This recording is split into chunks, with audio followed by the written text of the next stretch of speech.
Last but not least, I want to just make a few key points on cybersecurity. I understand that this isn't always the most fun topic to discuss. And if you get in the weeds with the wrong audience, you can lose people in a hurry. That said, virtually every facility, every commercial facility these days has a person whose name is definitely going to end up in the paper if this goes wrong. And we've seen tons of ransomware attacks at the city and state level, government level, school institutions, uh, denial of service attacks that have become common. And these are all things that we address from an IoT perspective. So real quickly, I just want to hit on a few of those high points about what Bosch does a little bit differently to secure the camera. So first things first, some of them are just best practices. This isn't rocket science. This is just doing what's right. So secure connections, HTTPS connections for everything.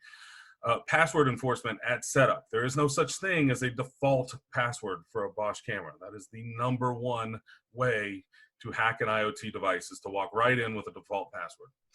Unsecure ports are disabled right out of the gate. The Telnet port, for example, we regularly, as part of a cybersecurity demonstration, hack a camera, not a Bosch camera, utilizing the Telnet port in about 10 minutes. You can't upload any third-party software into a Bosch camera. And in fact, we don't use a standard Linux kernel. It only accepts Bosch signed firmware files, and it will reject anything else, and it'll even alarm if someone even tries. Probably most importantly is the hardware component, our trusted platform module, or crypto coprocessor.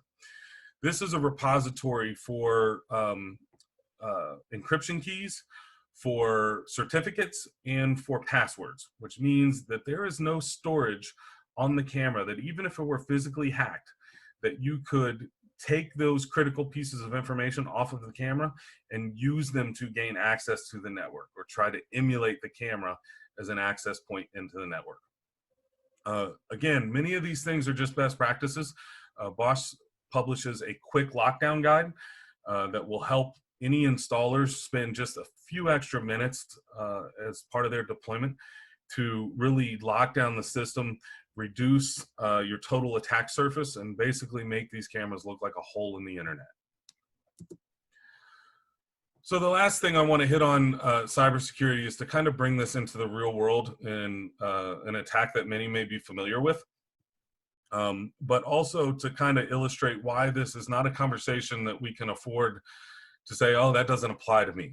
Nobody cares about my information. Nobody's trying to hack me. So I want to highlight this particular attack. It was a distributed denial of service attack, very common approach, which is to say that we're going to get a bunch of bots, what they call a botnet, a group of bots or Internet of Things devices, smart devices, to yell at one particular location on the internet and send all of that traffic to this particular location, so that location eventually crashes or can't get out. So in this case, this particular distributed denial of service attack, or DDoS attack, occurred on October 21st, 2016. You may remember this. The biggest reason is because Facebook and Amazon, Pinterest, a bunch of other really high-profile sites were down for more than half a day, over 12 hours, in many major cities in the United States, as well as a few major cities in Europe. So here you can see from this map the primarily affected areas we've got included in that: Boston, New York, Philadelphia, Chicago, San Diego, Los Angeles, San Francisco, Seattle, and Portland, all under those big red blobs. I want you to just think about for a moment the kind of math involved in figuring out how much money Amazon loses in 12 hours in an outage in those cities. It's staggering, the potential revenue implications for such an attack. But ultimately, that's exactly what happened. The Mirai botnet was a group of IoT devices, many of which were cameras and DVRs, again, often leveraged just simply through default username and passwords, that were all set to attack Dyn DNS, which is the largest DNS provider on the planet and the DNS provider for those websites that I mentioned. And that's what caused the outage that day.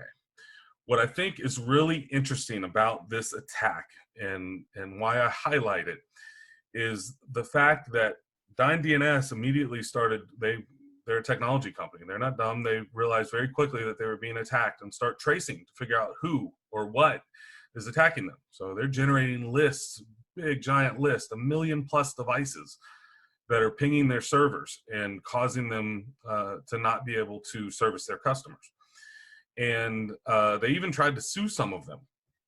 So the interesting question here is, how many of these, the owners of these devices, do you think actually knew that they were attacking Dyn DNS?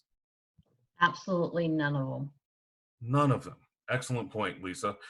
Here's the thing. You don't have to be the subject. You don't have to be the target of a cyber attack for it to be relevant, for your devices to be used. So here you can imagine business owners that own 10 or 50 or 100 cameras getting a legal letter from Dyn DNS saying, you guys attacked us on October 21st. The poor owner of this company is going, I did no such thing. I'm a reputable business owner. I simply have a camera system. And Dyn produces a trace route, a report that says, oh, well, I have a report that says differently. Look at all these MAC addresses. You do own these devices, right? Here's proof that those devices attacked us. In this particular case, our technology has sort of outpaced our legal system, and I don't believe Dyn actually won any of those lawsuits. But you get my point here. We're no longer living in a world where cyber attacks are strictly a one-to-one proposition. In this case, the attackers didn't care a bit if those devices were found because they didn't own them. They simply leveraged them as a way to move traffic through the internet. And this is why it's so important to protect your network, even if you don't think that your restaurant or warehouse or whatever it is, whatever facility you're guarding, has data that's relevant.